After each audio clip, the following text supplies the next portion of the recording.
Mood ഓണെന്ന് പറ.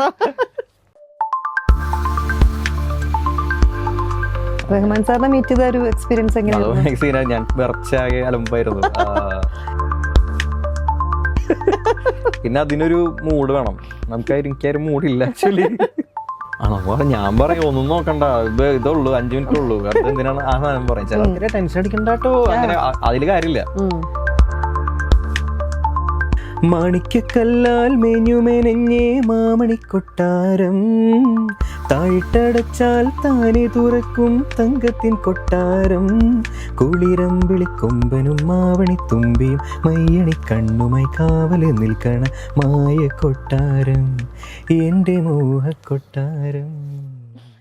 ഇതെപ്പോഴാണ് പ്രൊഫഷനാക്കി എടുക്കാൻ തീരുമാനിച്ചത്? എപ്പോഴാണത്? അതോ ഓട്ടോമാറ്റിക്കലി വന്നതാണ്? ഓട്ടോമാറ്റിക്കലി വന്ന് വീണതാ. ഞാനിങ്ങനെ പ്രൊഫഷനാക്കി എടുക്കാൻ ഇങ്ങനെ തീരുമാനമൊന്നും ഉണ്ടായില്ല. അല്ല, ഇഫ് നോട്ട് എ സിംഗർ അല്ലെങ്കിൽ എന്തായിരുന്നു ആഗ്രഹം? ആഗ്രഹമില്ല, ഞാൻ നീറ്റായിരുന്നു പ്രിപ്പയർ ചെയ്തിരുന്നത്. ഐ മീൻ ഞാൻ ഒരു എന്തെങ്കിലുമൊക്കെ ചെയ്യണമല്ലോ, വെറുതെ ഇരുന്നിട്ട് കാര്യമില്ലല്ലോ. +2 കഴിഞ്ഞ് പഠിക്കണമെങ്കിൽ അത്യാവശ്യം നല്ല. ഞാൻ ബയോ സയൻസ് ആയിരുന്നു. അപ്പൊ അതിൽ ഈ പറഞ്ഞ എനിക്ക് കെമിസ്ട്രിക്ക് ഒക്കെ ഫുൾ ഉണ്ടായിരുന്നു. അന്ന് +2 കഴിഞ്ഞാ പിന്നെ സമയത്ത് റിയാലിറ്റി ഷോസ് കൊണ്ടുനടക്കുന്ന സമയമാണല്ലോ. +2 കഴിക്കുവാണ് പഠിപ്പുകളൊക്കെ +2 വരെ ഉണ്ടാവുള്ളൂ, ഒരു പരിധി വരെ ചില പഠിപ്പുകൾ.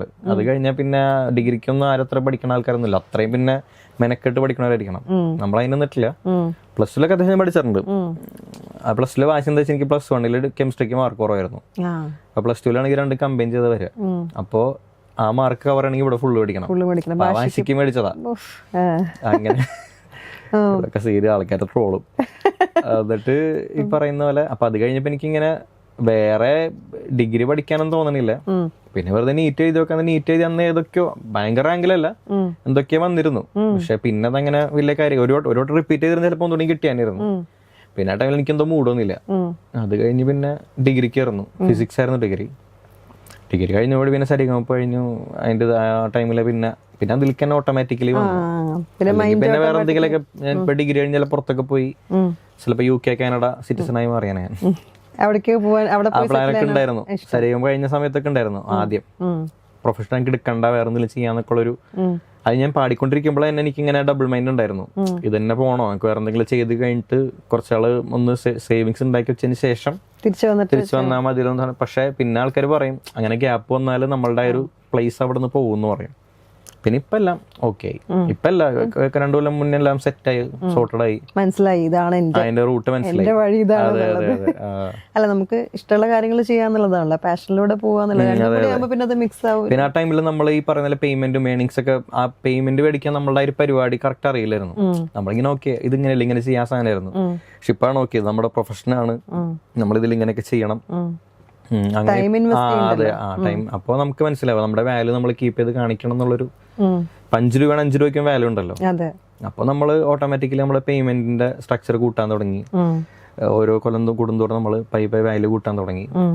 അങ്ങനെ പിന്നെ ബിൽഡ് ചെയ്ത് പുതിയതായിട്ട് ക്രിയേറ്റീവ് ആയിട്ട് ഇങ്ങനെ ഒരുപാട് കൊല്ലങ്ങളുടെ അതുകൊണ്ട് ഇപ്പോഴും നിൽക്കുന്നത്. അല്ലെങ്കിൽ കറുത്ത ആർട്ടിസ്റ്റുകളുണ്ടല്ലോ, ഒരുപാട് ആർട്ടിസ്റ്റുകളുണ്ടല്ലോ. സോഷ്യൽ മീഡിയയിലൊക്കെ ആക്റ്റീവ് ആണല്ലോ. ആക്റ്റീവ് എന്ന് പറയാൻ പറ്റില്ല. ഞാൻ ഇടക്കും തലക്ക് മാത്രമേ പാട്ടുകളൊക്കെ പാടുള്ളൂ. ഇപ്പോഴത്തെ ജനറേഷൻ ആൾക്കാർക്ക് അത് വേണം. അതെ, അത് വേണം. പക്ഷെ നമുക്ക് പറ്റുന്നില്ല. അതാണ് ഏറ്റവും വലിയ വിഷയം. അതിന്റെ ഷോസ് കൂടുതലും ഒന്നില്ലേ ഈ കോണ്ടാക്ട്സ് ത്രൂ അല്ലെങ്കിൽ നമ്മളുടെ ഈ പറയുന്ന എന്തെങ്കിലും വർക്കുകൾ കണ്ടിട്ട് അങ്ങനെ വിളിക്കുന്ന ആൾക്കാരാണ്. അപ്പൊ എനിക്ക് ഇൻസ്റ്റയിലൊന്നും അങ്ങനെ, ഞാനിപ്പോ ഈ വ്ളോഗ് പറഞ്ഞ പോലെ തന്നെ വ്ളോഗ് ചെയ്തിടാൻ തന്നെ സമയം കിട്ടുന്നില്ല. അപ്പോ അതെങ്ങനെ ആക്റ്റീവ് ആവണമെന്നൊക്കെ ഉണ്ട് ഭയങ്കരമായിട്ട്. ഇടക്കിടക്ക് ഇങ്ങനെ ആക്റ്റീവ് ആയ ഒരു മൂഡ് വരും. പിന്നെ കുറയും. ഇനിയിപ്പോ ഒന്ന് സെറ്റ് ആവണമെന്നുണ്ട്. ഹോബീസ് എന്തൊക്കെയാ? അതല്ലാണ്ട് പാട്ടല്ലാണ്ട് വേറെ ഇൻസ്ട്രുമെന്റ്സ് എന്തെങ്കിലും വായിക്കോ? ഇൻസ്ട്രുമെന്റ്സ് അത്യാവശ്യം എല്ലാം വായിക്കും. ഞാൻ വയലിൻ പഠിച്ചിട്ടുണ്ട്, ഒരു 5 കൊല്ലത്തോളം പഠിച്ചിട്ടുണ്ട്. വെസ്റ്റേൺ വയലിൻ എവിടെയും വായിച്ചു കേട്ടിട്ടില്ലല്ലോ. ഇല്ല, അത് വായിക്കൂല. അല്ല, ഞാൻ പണ്ട് പഠിച്ചതാ. 8ാം ക്ലാസ് തൊട്ട്. ഏറ്റവും ടഫസ്റ്റ് ഇൻസ്ട്രുമെന്റ് അല്ലേ വയലിൻ? ഒരു +2 വരെ ഞാൻ പഠിച്ചത്. പിന്നെ ഗ്യാപ്പ് ഒന്നും അല്ല. ഈ ഇടയ്ക്ക് പറഞ്ഞ 2 കൊല്ലം മുന്നേ ഒരു പുതിയ വയലിൻ എടുത്തു. കർണാട്ടിക് പഠിക്കാൻ വേണ്ടിയിട്ട്. അത് ഒരു ക്ലാസ് പോയിട്ട് വയലിനോട് വെച്ചു, പിന്നെ എടുത്തിട്ടില്ല. അപ്പൊ എനിക്കിനിയിപ്പൊ തുടങ്ങണമെന്നുണ്ട് വയലിൻ. ഇടയ്ക്ക് ഇങ്ങനെ ആരിലൊക്കെ വായിക്കാനാണ് പോയത്, നമുക്കിത് കുറച്ചെങ്കിലും അറിയാലോ. പിന്നെ ഇതിങ്ങനെ തുടങ്ങി. അതെ, അത്യാവശ്യം ഇപ്പോഴും പാട്ടൊക്കെ വായിക്കും കുറച്ചൊക്കെ. പക്ഷെ ആ കർണാട്ടിക്കിന്റെ ഒരു പരിപാടി കിട്ടണമെങ്കിൽ അത് പ്രോപ്പറായിട്ട് പഠിക്കണം, പ്രാക്ടീസ് ചെയ്യണം. വയലിൻ പഠിച്ചോണ്ട് തന്നെ ഗിറ്റാർ കുറച്ചും കൂടി എളുപ്പമായി. ഗിറ്റാർ വായിക്കും. പിന്നെ വീട്ടിൽ പണ്ടൊരു കീസ് ഉണ്ടായിരുന്നു, അപ്പൊ അതിൽ കീസ് വായിച്ച് കീസ് അത്യാവശ്യം കുഴപ്പമില്ലാണ്ട് വായിക്കും. ഹാർമോണിയം വായിക്കും. അങ്ങനെ പെർക്കഷൻ ഒന്നും വായിക്കില്ല, തബല, ഡ്രംസ് ഇതൊന്നും വായിക്കില്ല. തബല പറഞ്ഞപ്പോൾ നഗ്മോ പാട്ടില് അശ്വിന്റെ കൂടെ നിങ്ങൾ പാടി തകർത്തു, അതേ സെയിം ടൈം ആരോമൽ അവിടെ കൊട്ടി തകർത്തു. അതെ, ആരോമൽ രക്ഷയില്ല, അത് ഭയങ്കര ഒരു ആർട്ടിസ്റ്റാണ്. അത് നല്ലൊരു പാട്ട് വരുന്നു അല്ലെ അശ്വിന്റെ കൂടെ ഉള്ള ഒരുപാട് നല്ല. നമ്മൾ അതിന്റെ ഇടയിൽ ഒരു ഹിന്ദുസ്ഥാനി സാധനം ആഡ് ചെയ്തു. പാട്ട് ടൈമിൽ തബലയും കയറി. പാട്ട് മൊത്തം മൃദംഗത്തിലാണ് പോകുന്നത്. ആ ഒരു ഹിന്ദുസ്ഥാനി എടുത്തപ്പോ അതിന്റെ ഇടയിൽ ഷിഫ്റ്റിൽ തബല കയറി. അങ്ങനെ കുറച്ച് പ്ലാനൊക്കെ ചെയ്ത് അതിന്റെ റിഹേഴ്സൽ ഒക്കെ നല്ല രസമായിരിക്കുമല്ലോ അല്ലെ? ഇപ്പൊ ഒന്നും ഓർത്തെടുക്കാൻ ഓർമ്മയൊന്നുമില്ല, കുറെ കൊല്ലം പിന്നെ ഉണ്ട്. അടിപൊളിയായിരുന്നു ആ പാട്ടൊക്കെ. പാട്ട് നന്നായിട്ട് കേറിയ പാട്ടുമാണ്. നഗമോ എല്ലാരും പറയാറുണ്ട്. ഇപ്പൊ ഒരുപാട് ഗുരുക്കന്മാര് ഉണ്ടാവുമല്ലോ അല്ലെ? എത്ര വയസ്സ് മുതലേ പഠിച്ചു തുടങ്ങിയെന്ന് പറഞ്ഞു? ഞാൻ 7ാം ക്ലാസ് തൊട്ട് 12ാം വയസ്സ് തൊട്ടാണ് പ്രോപ്പറായിട്ട് പഠിക്കുന്നത്. ഈ ഗുരുക്കന്മാരിൽ ഒരുപാട് പേരുണ്ടാവും. ഞാൻ മെയിൻ ആയിട്ട് 2 പേരെടുത്താ പഠിച്ചിട്ടുള്ളത്. അതായത് ഇപ്പൊ ഇൻസ്ട്രുമെന്റ് ആണെങ്കിൽ അതും കൂടി 3 പേരെടുത്ത്. അപ്പോ ഞാൻ ആദ്യം പഠിച്ചത് കർണാട്ടിക് ആയിരുന്നു. സോപാനം ഉണ്ണികൃഷ്ണൻ ഉണ്ട്, കൊടുങ്ങല്ലൂരുള്ള എന്റെ സാറാണ്. എനിക്ക് ഒരു ബേസും പരിപാടി, ബേസ് ലൈൻ പാകിട്ട സാറായിരുന്നു. അതൊരു 4 കൊല്ലം പഠിച്ച് പിന്നെയാണ് ഷോസ് വന്ന് അങ്ങനെ മറ്റേ സൂപ്പർവൈസും അതൊക്കെ വന്ന് എന്റെ തിരക്കിൽ വിട്ടത്. പിന്നെ ഞാൻ ഹിന്ദുസ്ഥാനി ഇവിടെ ഉസ്താദ് ഫയാസ് ഖാൻ എന്ന് പറഞ്ഞിട്ട് തൃപ്പൂണിത്തുറയിൽ, അദ്ദേഹം ശരിക്കും ബാംഗ്ലൂരാണ്. അപ്പൊ അദ്ദേഹം മാസത്തിൽ 3 ദിവസം ക്ലാസ്സിന് വേണ്ടി മാത്രം വരും. അപ്പൊ അദ്ദേഹത്തിനായിട്ട് പഠിച്ചതിന് ശേഷമാണ് കുറെയൊക്കെ ഒന്നും കൂടിയും ടോണും എല്ലാം ഹിന്ദുസ്ഥാനി പഠിച്ചതിന്റെ കുറെ ഭയങ്കര ഗുണങ്ങൾ ഉണ്ടായിട്ടുണ്ട്. അപ്പൊ അത് പിന്നെ കൊറോണ വന്നപ്പോ ഓൺലൈനായപ്പോ ഡിസ്കണ്ടിന്യൂ ചെയ്യേണ്ടി വന്നു. അതിനിപ്പോ ഒന്ന് പിന്നെ തുടങ്ങിയിട്ടുണ്ട്. ഇപ്പൊ അദ്ദേഹത്തിന്റെ അടുത്താണ് പഠിക്കുന്നത്. പിന്നെ വയലിൻ പഠിച്ചിരിക്കുന്ന അഷ്റഫ് എന്ന് പറഞ്ഞിട്ട് നമ്മുടെ കൊടുങ്ങല്ലൂരുള്ള തരംഗ് എന്ന് പറഞ്ഞിട്ടൊരു ഇൻസ്റ്റിറ്റ്യൂട്ട് ഉണ്ട്, അവിടെയാണ് വയലിൻ പഠിക്കുക. അപ്പോ ഈ 3 പേരാണ് മെയിനായിട്ടുള്ള ഗുരുക്കന്മാര്. ഒരുപാട് ഈ പറഞ്ഞ നമ്മുടെ ഒരുപാട് സപ്പോർട്ടേഴ്സും കേരളമുണ്ട്. നമ്മുടെ നാട്ടിൽ തന്നെ ഉള്ള ഒരുപാട് ആർട്ടിസ്റ്റുകളും സൗണ്ടിന്റെ ആൾക്കാരും അങ്ങനെ ഒരുപാട് ആൾക്കാരൊക്കെ നമ്മൾ ഒരുപാട് സപ്പോർട്ട് ചെയ്തിട്ടുണ്ട്. അങ്ങനെയൊക്കെ എല്ലാരെയും നിമിഷത്തിൽ ഓർക്കുന്നു. അതെ, ഗുരുക്കന്മാരാണല്ലോ നമ്മള് വഴി, അവരിലൂടെയാണല്ലോ. മെയിനായിട്ട് ഈ സോപാനം ഉണ്ണികൃഷ്ണ മാഷാണ് നമ്മൾക്ക് ഒരു വേദി വരുന്നതും ആ ഒരു സ്റ്റേജ് ഫിയർ ആദ്യമായിട്ട് മാറ്റുന്നതൊക്കെ പുള്ളിയാണ്. നമുക്ക് ഇനി റാപ്പിഡ് ഫയറിലോട്ട് കിടക്കാം. എന്തൊക്കെയോ കാര്യമായിട്ട് എഴുതി വെച്ചിട്ടുണ്ടെന്ന് തോന്നുന്നുണ്ട്. കാൻഡിൽ ലൈറ്റ് ഡിന്നർ ആണോ അതോ ബീച്ച് വാക്കാണോ? പ്രണയം ബേസ്ഡ് ഒരു പ്രണയം, ഫുള്ള് പ്രണയമൊന്നുമല്ല, മൂഡ് ഓണെന്ന് പറ. കാൻഡിൽ ലൈറ്റ് ഡിന്നർ ആണ് പ്രിഫർ ചെയ്യണത്, ബീച്ച് വാക്ക് ആണോ പ്രിഫർ ചെയ്യണത്? ഫുഡാണല്ലോ ഇഷ്ടം, ഡിന്നർ ആക്കാം. ആണല്ലേ? ബീച്ച് വാക്കാകുമ്പോ ക്ഷീണിക്കുമല്ലോ. അതെ, കറക്റ്റാ. പിന്നെ ഇപ്പൊ ഒരു പ്രപ്പോസൽ വരുന്ന നേരത്തെ സൈലന്റ് ലവ് ആണോ അതോ പബ്ലിക് ആയിട്ട് പ്രപ്പോസ് ചെയ്യണതാണോ? അയ്യോ, സൈലന്റ് മതി. സൈലന്റ് മതി അല്ലേ? എന്തിനാണ് വെറുതെ ആൾക്കാരൊക്കെ അറിയിച്ചിട്ട്? അയ്യോ, ആണല്ലേ? സൈലന്റ് ലവിന്റെ അടുത്താണ് സൈലന്റ് ലവ് പ്രപ്പോസിങ്. അതല്ലേ ഉദ്ദേശിച്ചത്? അതായിരിക്കും. അതാകുമ്പോ പ്രൈവറ്റ് അങ്ങനത്തെ ഒരു പരിപാടിയാണല്ലോ, അപ്പൊ നമുക്ക് നമ്മുടെ ഇമോഷൻ കാണിക്കാം, എന്താണെങ്കിലും നമുക്ക് കാണിക്കാം. അതെ അതെ. മറ്റേ പബ്ലിക് ആകുമ്പോ ഇത് ചിലപ്പോ അവർക്ക് നാണം കിടന്നിട്ട് യെസ് തന്നെ പറയേണ്ടി വരും. അങ്ങനെയാണെങ്കിൽ ഒരു പാർട്ട്ണറിന് വേണ്ടുള്ള ക്വാളിറ്റീസ് എന്താണ്? ഒരു ഐഡിയൽ പാർട്ട്ണറിന് വേണ്ട 3 ക്വാളിറ്റീസ്. 3 പറഞ്ഞാൽ അപ്പുറത്തേക്ക് പോകണ്ട. ഒന്നുമില്ല, ഇപ്പൊ നമ്മളായിട്ട് തന്നെ കാണാൻ ഉള്ളൊരു പരിപാടി. നമ്മൾ അവർക്ക് വേണ്ടി മാറാൻ നിൽക്കരുതല്ലോ. അതായത് അവരുടെ ഇഷ്ടത്തിന് വേണ്ടി നമ്മൾ നിൽക്കാതെ നമ്മളുടെ ഇഷ്ടങ്ങളും അവരുടെ ഇഷ്ടങ്ങളും ഒരുപോലെ കൊണ്ടുപോകാൻ പറ്റുന്ന ഒരു പരിപാടി വേണം. പിന്നെ അങ്ങോട്ടും ഇങ്ങോട്ടും എല്ലാരും പറയുന്നത് അങ്ങോട്ടും ഇങ്ങോട്ടും മനസ്സിലാക്കാൻ സ്നേഹം ഉണ്ടാവുക.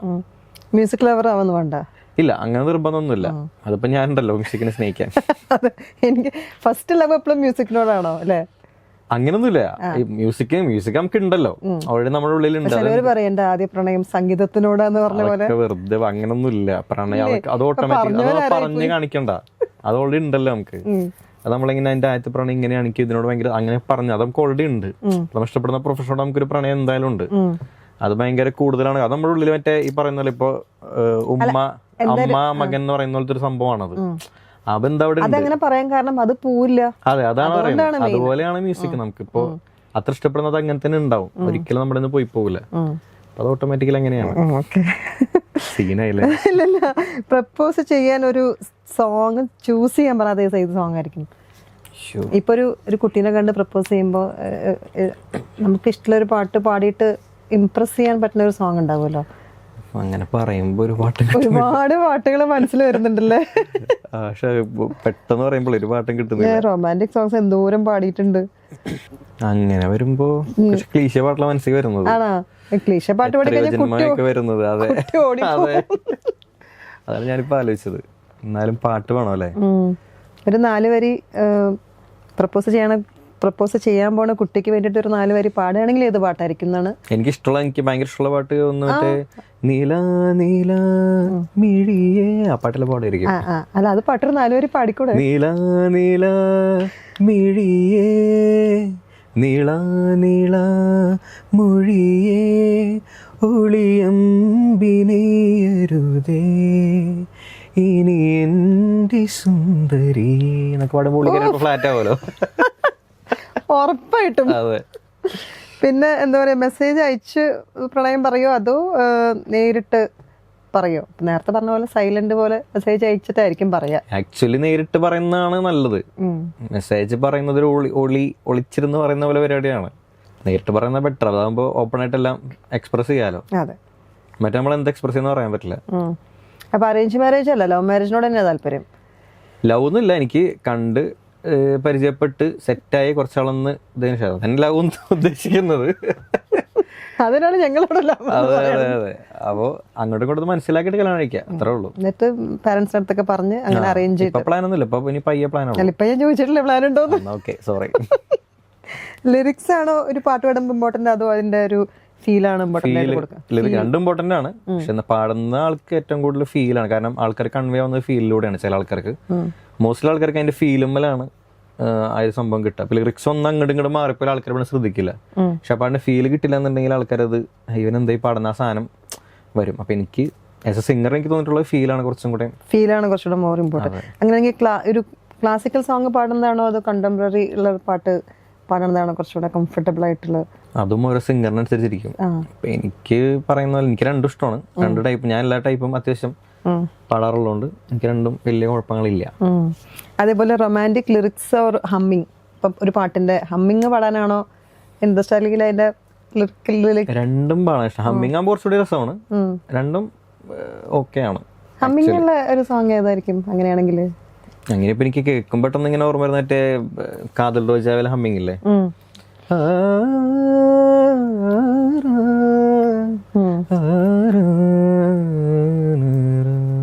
അതാണ് എല്ലാരും റൊമാൻസിലുള്ള ഹമ്മിങ് ആയിട്ട് പറയുന്ന.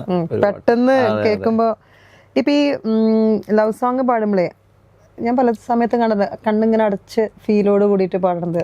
ടെൻഷൻ കൊണ്ടായിരിക്കും. അല്ലാണ്ട് ഞാൻ കണ്ണടച്ച് പാടാറ് ഒന്നില്ലെങ്കിൽ ഇപ്പൊ നമ്മള് കണ്ണടച്ച് പാടുമ്പോ നമ്മള് ഇരുട്ടാണല്ലോ കാണുന്നത്. അപ്പൊ നമ്മള് പാടുമ്പോ ഇതിലേക്ക് വേറെ നമ്മൾ ശ്രദ്ധയില്ല. ഇപ്പൊ നമ്മൾ കണ്ണൂർന്ന് പാടുമ്പോ ക്യാമറ ചേച്ചിരിക്കാണ്, അങ്ങനെ ഇതുണ്ടല്ലോ. ശ്രദ്ധ മാറില്ല, അത് ടെൻഷൻ കുറച്ച് കുറയും. അങ്ങനെ കുറച്ച് പരിപാടി ഉണ്ട്. ഞാൻ വിചാരിച്ച റൊമാൻറ്റിക് സോങ്സ് ഒക്കെ പാടുമ്പോ പ്രണയകാലങ്ങളൊക്കെ ആലോചിച്ചിട്ട് പാടണത് പോലെ മാത്രമുള്ള ഇല്ലല്ലേ. ഓക്കെ, ഒരു രാഗം ഫോർ ലവ് ചോദിച്ചാൽ ഏത് രാഗമായിരിക്കും പറയാം? രാഗം ഫോർ ലവ് അല്ലേ? ലവിന് പറ്റിയ രാഗം യമനായിരിക്കും, കല്യാണി. പക്ഷെ എനിക്ക് ഇഷ്ടമുള്ള രാഗം വേറെ കുറെ ഉണ്ട്. പക്ഷെ ലവിനെ പറ്റി പറയുമ്പോ യമൻ ആയിട്ട് എനിക്ക് തോന്നിയിട്ടുണ്ട്. അത് ആ രാഗത്തെ വെച്ചിട്ടൊരു 2 വരി. അയ്യോ, അത് വെച്ച് പറയുമ്പോ എനിക്ക് ഗസലാണ് ഓർമ്മ വരുന്നത്.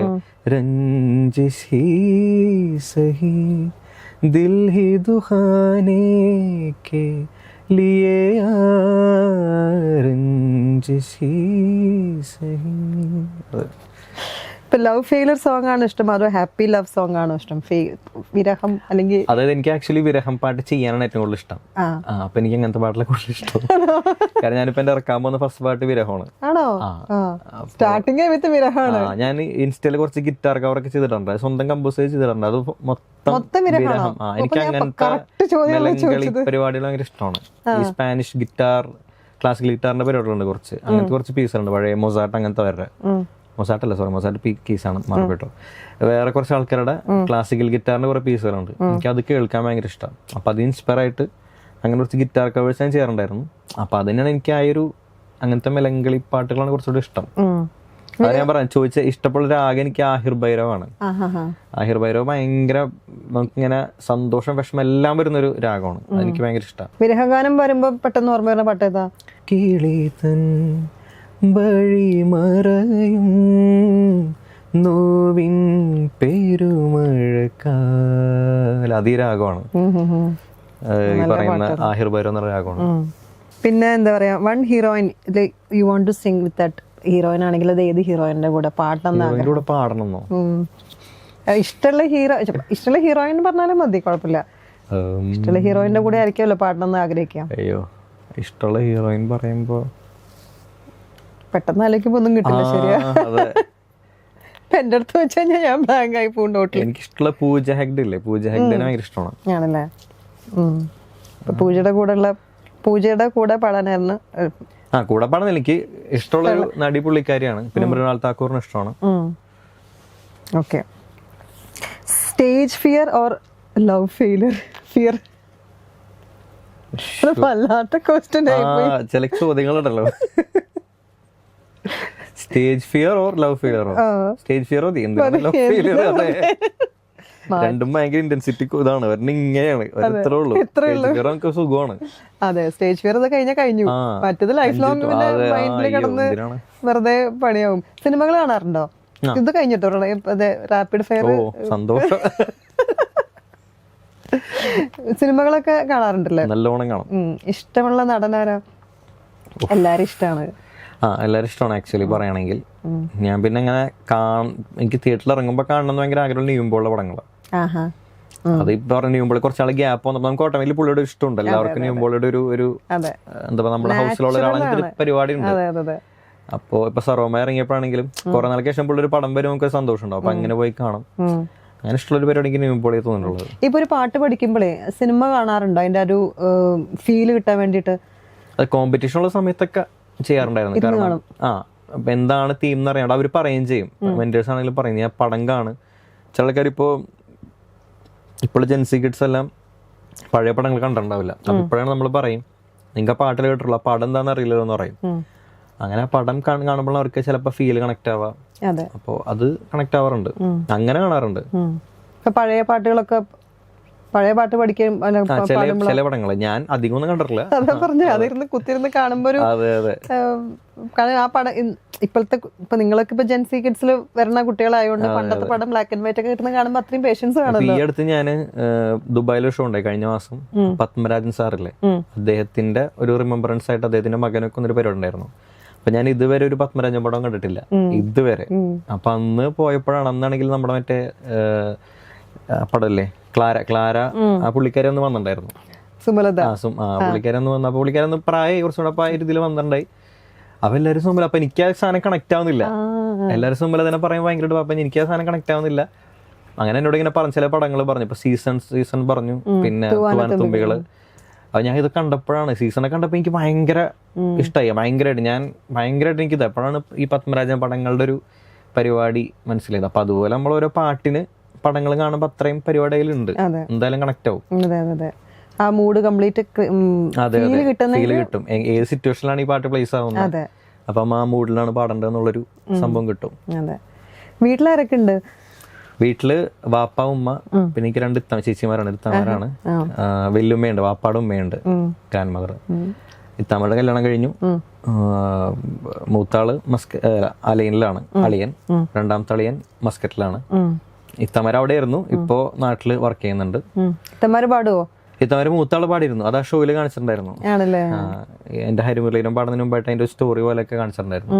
മൂത്താള് കുറച്ചാള് പാടിയിരുന്നു. പിന്നെ മതപരമായിട്ടുള്ള കുറച്ച് വിഷയങ്ങളൊക്കെ ആയിട്ട് അങ്ങനെ പാട്ട് നിർത്തേണ്ടി വന്നു.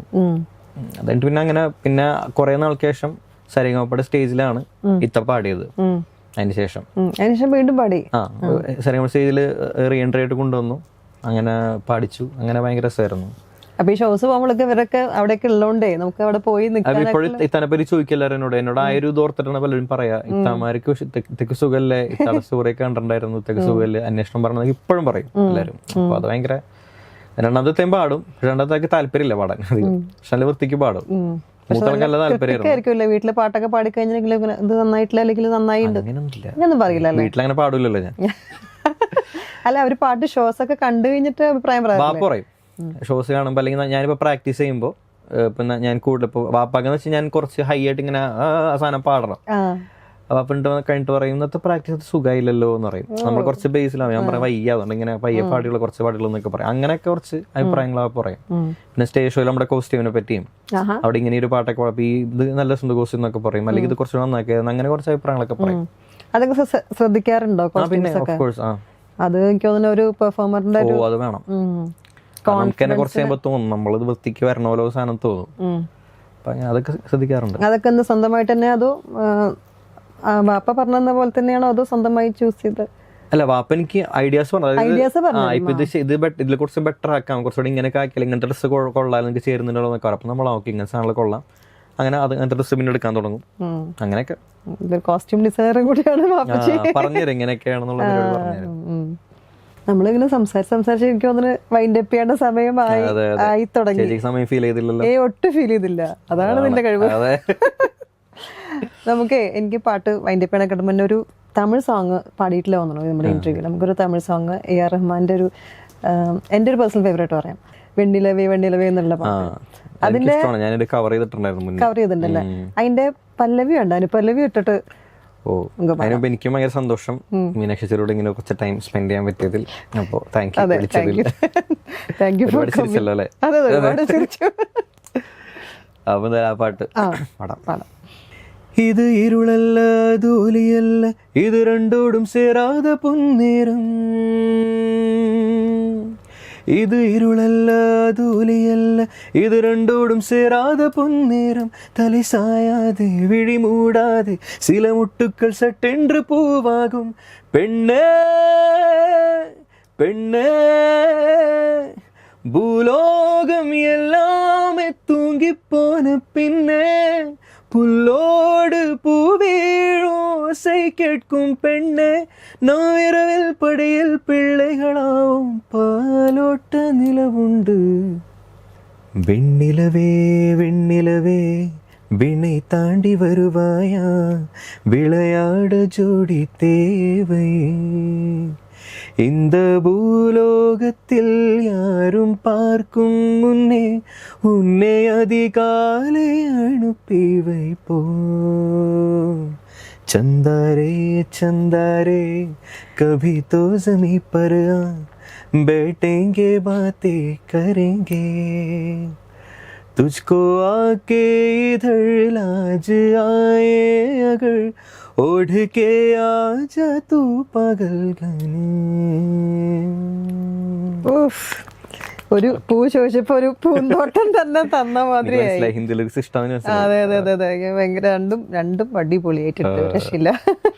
അപ്പം ഇനി വരാതിരിക്കുന്ന എല്ലാ അപ്കമിങ് പ്രൊജക്ട്സിനും all the very best wishes. ഒരുപാട് ഇൻഡിപെൻഡന്റ് ട്രാക്സും മ്യൂസിക് കമ്പോസിംഗും സിംഗിങ് മറ്റേ പെർഫോമൻസും ഒക്കെ ആയിട്ട് ഇങ്ങനെ മുന്നോട്ട് പോട്ടെ. ചേച്ചിക്കെല്ലാം നല്ല ഉണ്ടാവട്ടെ, അടിപൊളിയാവട്ടെ. Thank you. ശരി, കാണാം.